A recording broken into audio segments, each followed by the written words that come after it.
एक गांव में कनुआ नाम का एक मिस्त्री रहता था।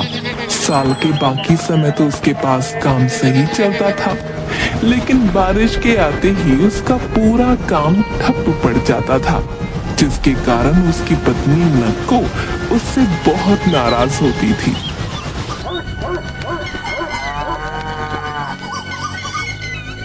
घर में खाने को कुछ भी नहीं है, कुछ लाओगे या भूखा मारने का इरादा है? अरे ये कैसे बोल रही है तुम? हैं? तुम्हारे तो मुंह से आग बरसती रहती है हर समय। जब पेट खाली होता है तो मुंह से आग ही बरसती है, फूल नहीं बरसते। अरे अब मैं क्या करूं? है जब बारिश शुरू होते ही मेरा काम बंद हो जाता है तो मैं क्या करूं बताओ? तो ऐसा काम ढूंढो ना जो 12 मास चले। घर से निकल जाओ और जब तक कोई काम ना मिले वापस ना आना। अरे अरे ना करो, जाकर कोई काम ढूंढो और खाने के लिए कुछ लेकर आओ। अगर खाली हाथ वापस आए तो मैं तुम्हें खा जाऊंगी। कनुआ काम ढूंढने के लिए घर से निकल जाता है।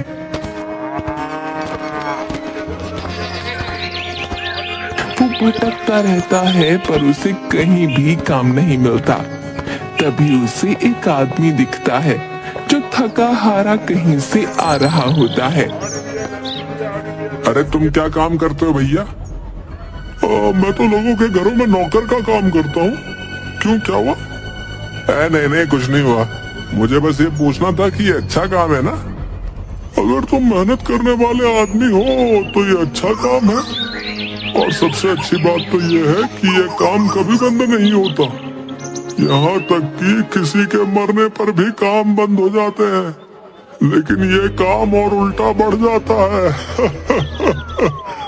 ये सब सुनकर कनुआ भी नौकर बनने की ठान लेता है। वो बिरजू और मुन्ना लाल के घर काम करने लगता है। धीरे धीरे वो अपनी मेहनत और ईमानदारी से सबका भरोसा जीत लेता है। कनुआ, तुम सचमुच बहुत मेहनती हो। तुम्हारे बिना हमारा काम नहीं चल सकता। धन्यवाद मालिक, ये तो मेरा कर्तव्य है। बिरजू के घर से निकलकर वो मुन्ना लाल के घर जाता है। कनुआ, तुमने हमारे सारे काम बहुत अच्छे से संभाल लिए हैं। तुम्हारी वजह से हमें कोई चिंता नहीं होती। धन्यवाद भाभी जी, आप खुश तो हम भी खुश हैं। इन दोनों घरों में ईमानदारी से काम करने से उसे तारीफ तो भरपूर मिल रही थी, मगर बहुत अच्छा पैसा नहीं मिल रहा था, जिस वजह से उसकी पत्नी अभी भी उससे नाराज रहती थी। अब तुम्हारा मुंह क्यों फूला हुआ है? दो घरों में काम करते हो और लेकर क्या आते हो ये जरा से सिक्के? इनका क्या मैं अचार डालूं? अरे जो मेहनताना मिलता है वही तो लेकर आऊंगा ना, या उनके घर में डाका डाल दूं? हैं? मुझे नहीं पता, कुछ भी करो, अच्छा कमा कर लाओ, वरना मैं अपने मायके चली जाऊंगी। कनुआ अपनी पत्नी से बहुत प्यार करता था। वो उससे दूर नहीं रह सकता था, इसलिए वो ज्यादा पैसे घर लाने के लिए एक युक्ति लगाता है। मालिक, मुझे एक बात कहनी थी। हाँ बोलो कनुआ, क्या बात है? मालिक, मैंने सुना है कि मुन्ना लाल साहब ने आपके कपड़ों की नकल करके उन्हें सस्ते दामों में बेचना शुरू कर दिया है। क्या मुन्ना लाल ऐसा कैसे कर सकता है? मेरे कपड़े की नकल? जी मालिक, ये सच है। वो कह रहा था कि आपके कपड़े अब नहीं बिकेंगे, क्योंकि उसने वैसे ही कपड़े सस्ते में बेचने शुरू कर दिए हैं। बिरजू इस बात से बहुत नाराज हो जाता है। इसके बाद कनुआ मुन्ना लाल के घर जाता है। साहब, मैंने सुना है कि बिरजू साहब ने आपके ग्राहकों को ये कहकर लुभाना शुरू कर दिया है कि आपके कपड़े तो घटिया हैं। क्यों? बिरजू ऐसा कैसे कर सकता है भाई? वो तो मेरा दोस्त जैसा है। क्या बताएं साहब, आजकल पता नहीं चलता कि कौन दोस्त है कौन दुश्मन है। मैंने खुद सुना है, वो कह रहे थे कि आपके कपड़े किसी के लायक नहीं है। और लोग अब उनके पास ही आएंगे। मुन्ना लाल भी इस बात से बहुत नाराज हो जाता है। दोनों के बीच तनाव बढ़ने लगता है। कनुआ अब उनकी पत्नियों के बीच भी आग लगाने की योजना बनाता है। ए भाभी जी, ए चांदनी भाभी कह रही थी कि आपका पहनावा बहुत खराब है और आपकी चुनी हुई साड़ियां पुरानी जैसी लगती है। क्या चांदनी ऐसा कैसे कह सकती है? मैं उसे दिखाऊंगी कि असली पहनावा क्या होता है। बड़ी आई। ए भाभी जी, सरिता भाभी कह रही थी कि आपकी साड़ियां देखकर ऐसा लगता है जैसे कि मछली बेचने वाली की साड़ी हो। मुझे पता ही था कि वो मुझसे जलती है, जल कुकड़ी कहीं की।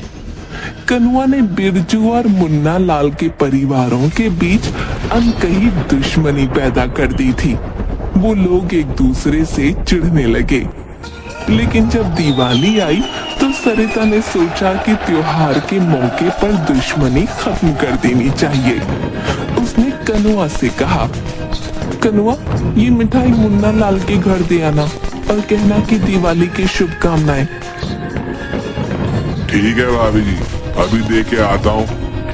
लेकिन रास्ते में ही कनुआ वो मिठाई खा गया। फिर जब वो चांदनी के घर पहुंचा तो चांदनी ने भी कनुआ के हाथ बिरजू के घर मिठाई भिजवाई। लेकिन इस बार कनुआ मिठाई को अपने घर ले गया।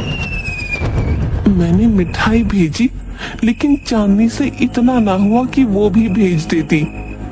मुझे बड़ा ही शौक चढ़ा था दोस्ती करने का, पर सरिता इस लायक है ही नहीं। मेरी मिठाई देखकर थोड़ी शर्म ही कर लेती। अब आखिर उसने उन्हें धोखा देने का सोचा, जिसके लिए वो इतने समय से तैयारी कर रहा था। मालिक, मेरी पत्नी बहुत बीमार है। इलाज के लिए बहुत से पैसों की जरूरत है मालिक। कितने पैसे चाहिए कनुआ? मालिक, कम से कम 50,000। ठीक है, ये लो, और पैसे भी जल्दी लौटा देना। जी मालिक, धन्यवाद। कनुआ पैसे लेकर गायब हो जाता है और काम पर वापस नहीं आता। नक्को वो पैसे देखकर बहुत खुश होती है, पर उधर बिरजू बहुत गुस्से में आ जाता है और तुरंत पंचायत बुलाने का फैसला करता है। सरपंच जी, कनुआ ने मेरी मदद का गलत फायदा उठाकर बहुत सारे पैसे ले लिए और अब वो काम छोड़कर भाग गया है। हमें इस धोखेबाज को सजा देनी होगी। अब हम कनुआ को बुलाकर उसका पक्ष भी सुनेंगे और फिर उचित निर्णय लेंगे। पंचायत में कनुआ को बुलाया जाता है। वहाँ बिरजू, नक्को, सरिता, मुन्ना लाल, चांदनी और गांव के अन्य लोग भी मौजूद थे। कनुआ, तुम्हारे ऊपर गंभीर आरोप लगे हैं। बिरजू का कहना है कि तुमने उससे धोखाधड़ी करके पैसे ले लिए हैं और काम छोड़कर भाग गए। क्या ये सच है? सरपंच जी, ये सरासर झूठ है। इन्होंने खुद मुझे काम से निकाला था। इसी बीच मुन्ना लाल और चांदनी बोल पड़ते हैं। सरपंच जी, बिरजू हमेशा खुद को बड़ा दिखाने की कोशिश करता है। वो अपने नौकरों को हमेशा तंग करता है। हाँ, और बिरजू की पत्नी सरिता भी कम नहीं है। वो भी कनुआ को परेशान करती रहती थी, मैंने खुद देखा है। हाय झूठी कहीं की। झूठ नहीं, सच है ये। मुझे देखो, मैं तो बिल्कुल हट्टी कट्टी हूँ। ये लोग झूठी कहानी बना रहे हैं कि मैं बीमार हूँ। बहुत बड़े झूठे हैं ये दोनों पति पत्नी। उन तीनों की बात से कनुआ को सहानुभूति मिलने लगती है। कनुआ के खिलाफ कोई सबूत नहीं है, बल्कि गवाह उसके हक में है, इसलिए कनुआ आजाद है। लेकिन सरपंच जी, उसने मेरे साथ धोखा किया है। देखो भाई, फैसला हो चुका है। कनुआ राहत की सांस लेता है और पंचायत से बच निकलता है।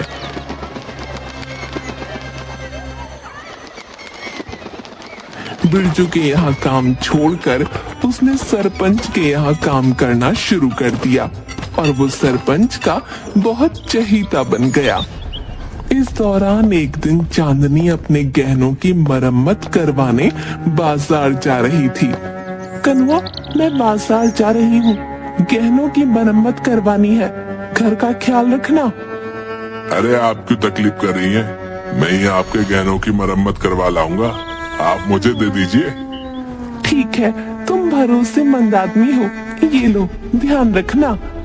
चांदनी ने कनुआ को अपने गहने सौंप दिए, लेकिन कनुआ उन्हें लेकर गायब हो गया। चांदनी मुन्ना लाल के साथ उसके घर पहुंची तो कनुआ ने इससे साफ इनकार कर दिया। थक हार कर उन दोनों ने पंचायत में शिकायत दर्ज करवाई।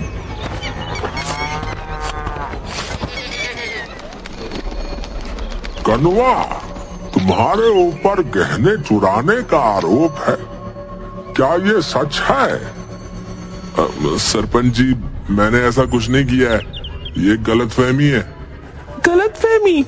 मेरे गहने तुमने ही लिए थे और अब झूठ बोल रहे हो। सरपंच जी, मुझे लगता है कि मुन्ना लाल और चांदनी ने कनुआ को फंसाने की साजिश रची है। हाँ, चांदनी हमेशा कनुआ से जलती रहती है, वो नहीं चाहती कि कनुआ हमारे घर में काम करे। अरे, इसने तुम्हारे साथ भी तो यही किया था, तुम तो इसकी सच्चाई जानती हो। तुमने हमारा साथ दिया था जो हम तुम्हारा साथ दें। कनुआ मेरे घर में भी काम करता है और मैं उसे जानता हूँ, वो ऐसा कभी नहीं कर सकता। कनुआ एक बार फिर से बच जाता है।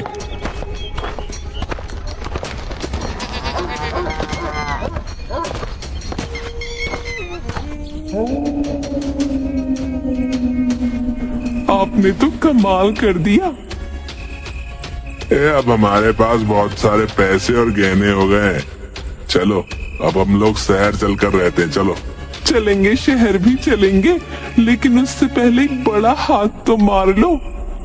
एक ऐसा बड़ा हाथ? सरपंच के घर। कनुआ सरपंच के साथ धोखा नहीं करना चाहता था, लेकिन नक्को के बल देने पर वो राजी हो जाता है। वो कागज बनवाता है जिसमें लिखा होता है कि सरपंच की सारी जायदाद कनुआ के नाम है और उस पर सरपंच की मुहर लगवा लेता है। सरपंच जी, ये राशन का कागज है, इस पर जरा अपनी मुहर लगा दीजिए तो मुझे आसानी से राशन मिल जाएगा है। और हाँ, ये लो। मुहर लगते ही कनुआ के तेवर बदल जाते हैं और वो सरपंच को घर से बाहर निकाल देता है।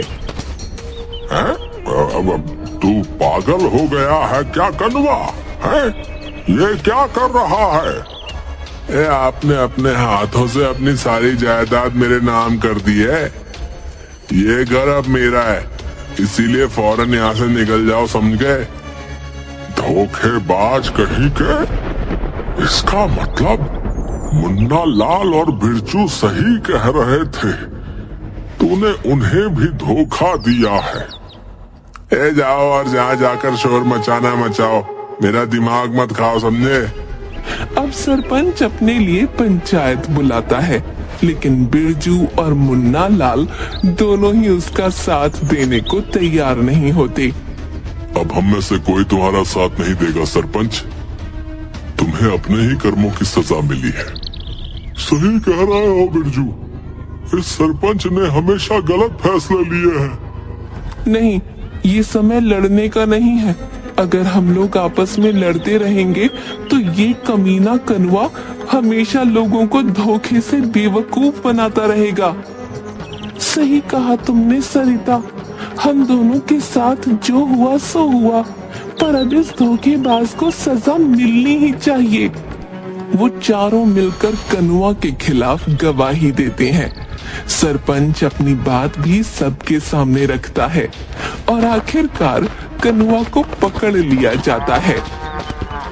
ये कागजात अभी के अभी मुझे वापस कर दो, और दूसरा जो तुमने बिरजू के पैसे लिए और मुन्ना लाल के गहने हड़पे, उन्हें भी वापस कर दो, और अब तुम्हें आजीवन कारावास दिया जाता है।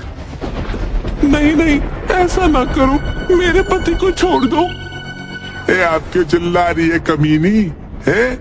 ये सब तेरी वजह से ही हुआ है।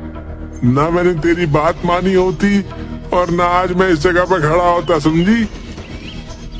कनुआ उन लोगों के पैसे, गहने और कागजात वापस कर देता है और फिर उसे कारावास में डाल दिया जाता है।